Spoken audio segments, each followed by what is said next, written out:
I'm Dixon Jones. This is SEO in 2024.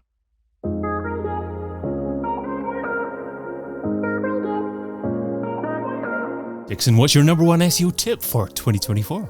Well, David, clearly AI is going to take over in 2024 in many, many ways. And for all its dangers and its pitfalls, I think the SEO world will not be able to avoid it, whether you like it or not. However, I do think it gives the enlightened company founders a real chance to shine. So if you know why your business truly exists and who it truly serves, then I think you can cut through a lot of the AI noise.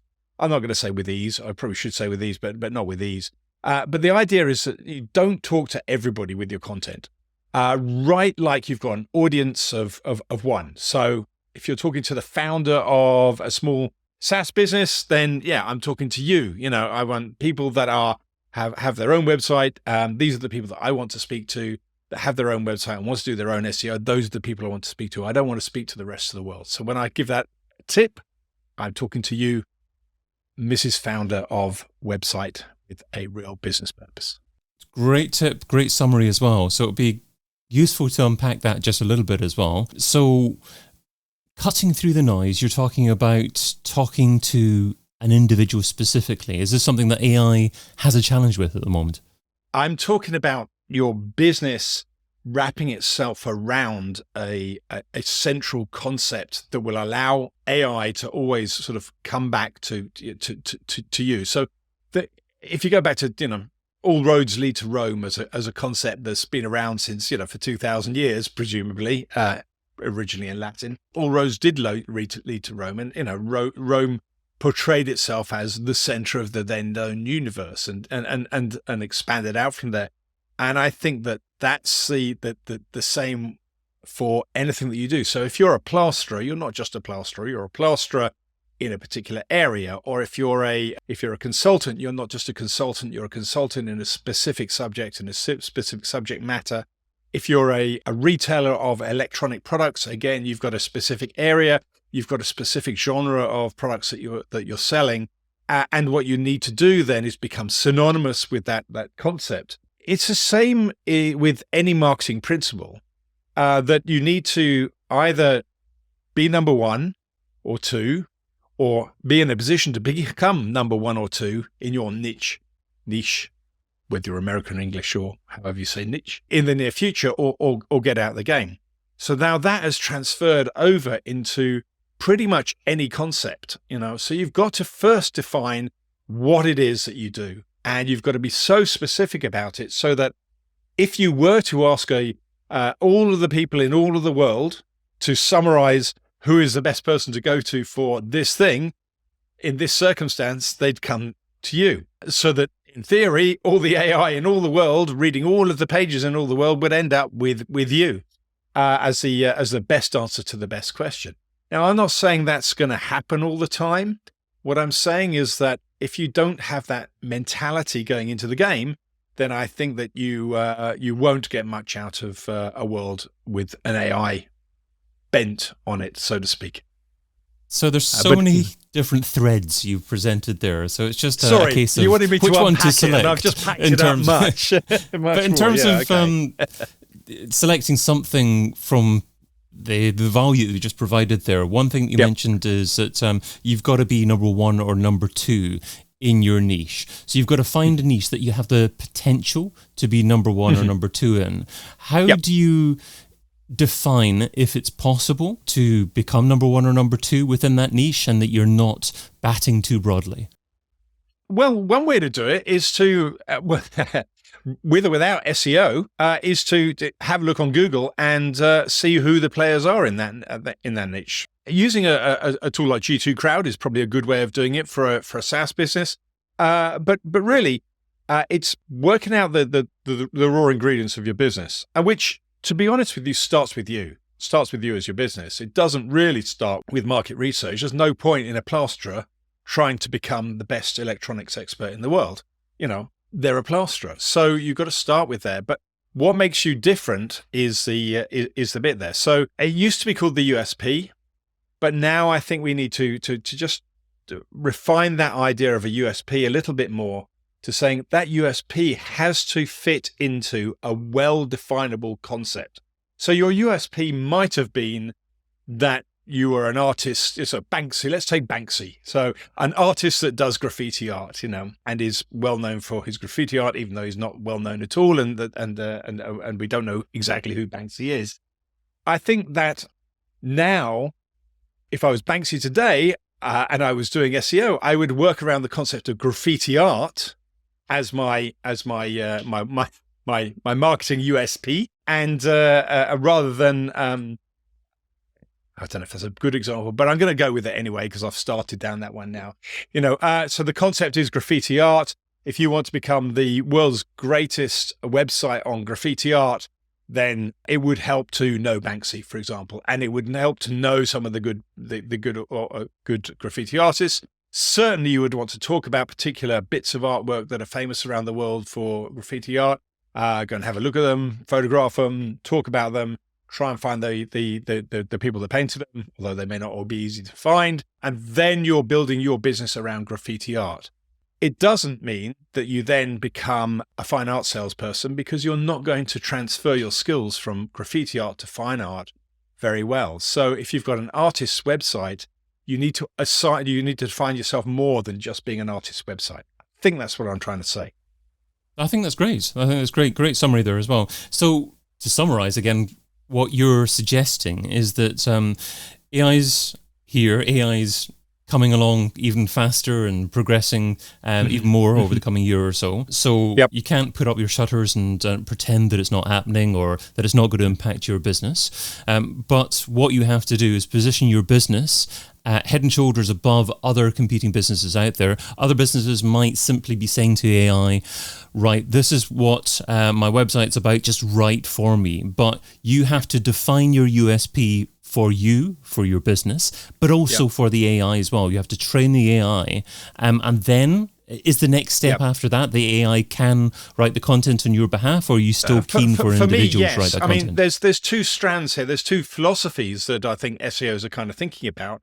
My philosophy is you can't stop the AI from reading your content, really. Another philosophy is let's block the AIs from interpreting my content altogether and don't let them do it because they're stealing my content. And I agree, they are stealing your content. But then again, they've that's exactly what I felt when I started doing SEO with, even before Google arrived, people crawling your website, indexing that content and then providing it back as their own.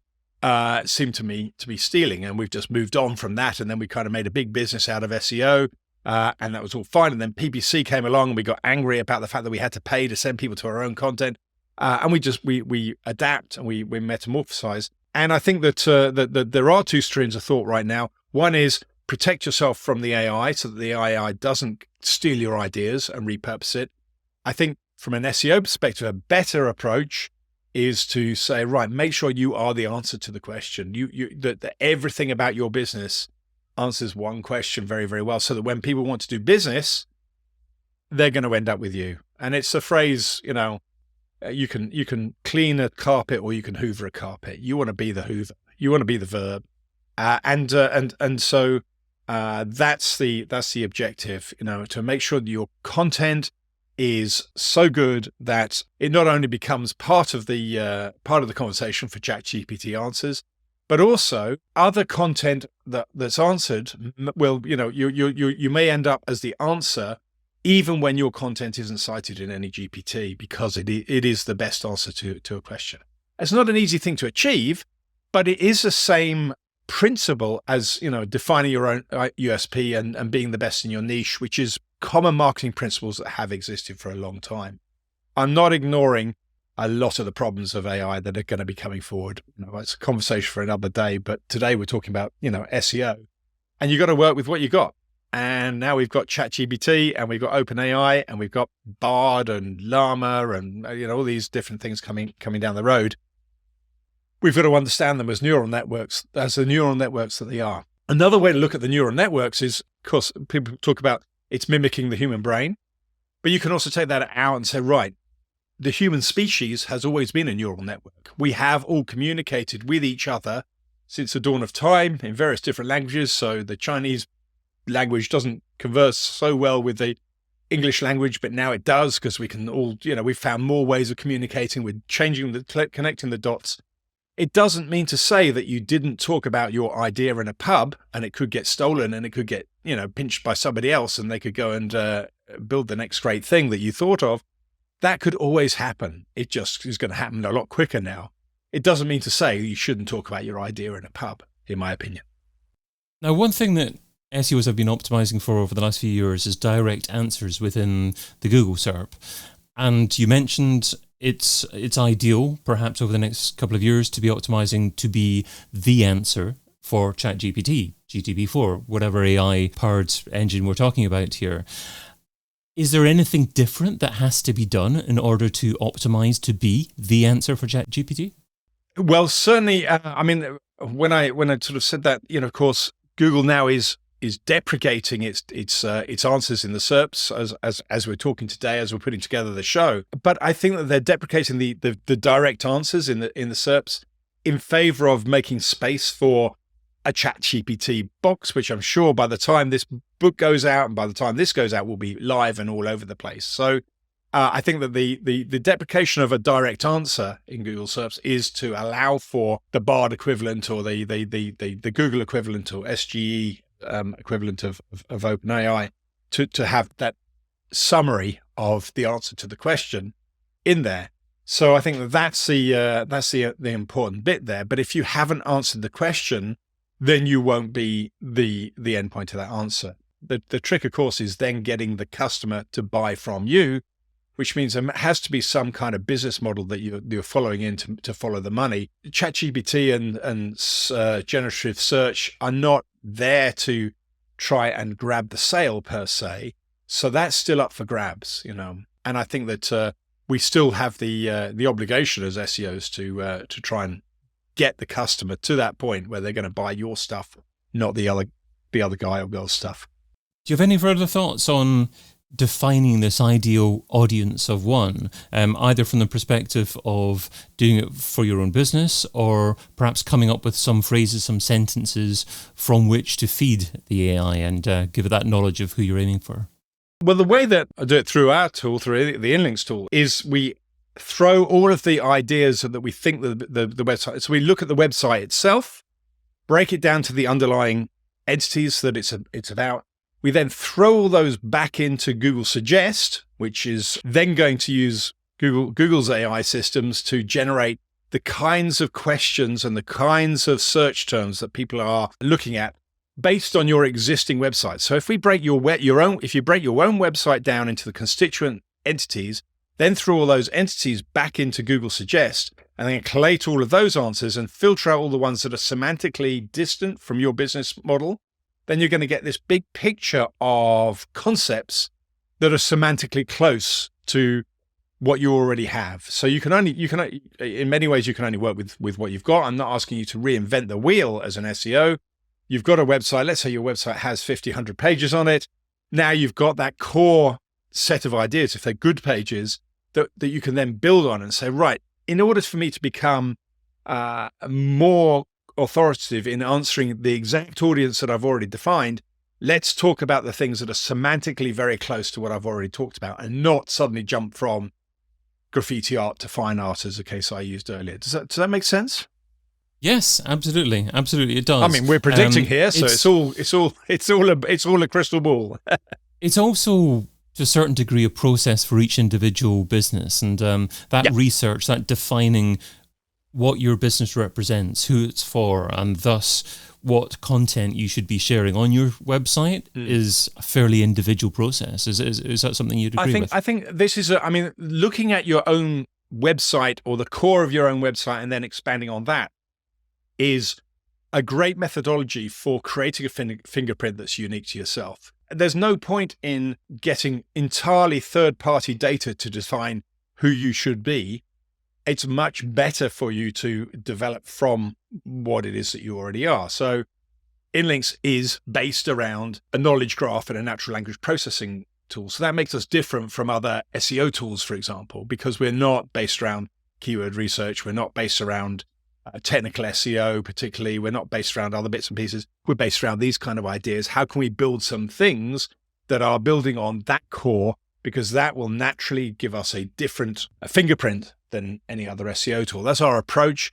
Majestic's was similar in that what it was able to do was crawl the internet very, very effectively, but not index. It didn't index the entire content of the internet. It didn't want to become a Google. It didn't want to become a competitor to a beast that it couldn't, compete with. What it could do, though, is invert that information and have the world's largest link index for a long time, and it's still incredibly impressive backlink information, and focus on that. And that propelled Majestic into its into the niche that it is. And I think that we can all do it. We don't have to be huge businesses to do it, but we can't just wake up one day and create the same thing that everyone else has done. If we want to survive in a world of SEO, we need to have that unique element in there. So if an SEO is struggling for time, what should they stop doing right now so that they can spend more time doing what you suggest in 2024? I would stop using a generic keyword research database. So I would start to try. House as a keyword search term. House means a house in bingo. It means a house as in a property. It probably means other things as well. But even when you've got house, do you want to buy a house? Do you want to sell a house? Do you want to decorate a house? These are very different things. And so if you just look at the search volume of house or SEO or any other generic head term here that's got large volumes, the problem is you don't take into account the ones that are using that word in a search and then just saying, right, these are the only ones I'm interested in. So there has been the tendency for at least 20 years of SEO, for at least 25 years of SEO, to say, well, I'd love to rank for big term here, but I'll get a long tail one here and then try and build up. That's fine. We definitely need to concentrate on that long tail one and make that long tail big. So we need to get that fine definition of who we are, and then we need to enlarge the market that is buying that product, or make more people aware of the product, and work that way around. So concentrate on USP 1 and then expand that USP to a market size that you can make money with. Dixon Jones is a Majestic ambassador and CEO of InLinks, and you can find him over at inlinks.com. Dixon, thanks so much for being part of SEO in 2024. Thanks very much. Cheers, David. I've been your host, David Bain. Get your copy of SEO in 2024, the book, over at SEOin2024.com.